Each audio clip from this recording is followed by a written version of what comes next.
Hallo. Okay.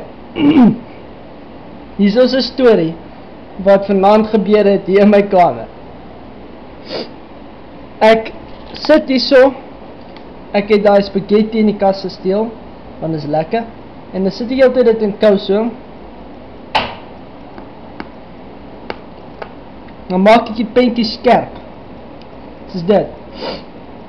En dan grauw ek tussen my tande net weer lekkerte. En toe sien ek die puntjies, die puntjies nie skerp genoeg nie. En toe wip ek myself. Toe vat ek die spaghetti so uit so gestaan. Daar was nog 'n oor gewees. Toe vat ek die spaghetti. Toe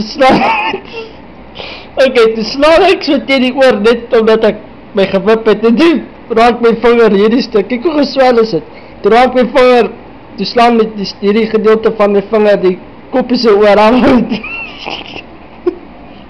Die slaan hierdie gedeelte van my vinger die koppie se oor af. Kyk hier die stukke. En dit doen die koffie daar binne gebly die man. Kyk hier die stukke is so.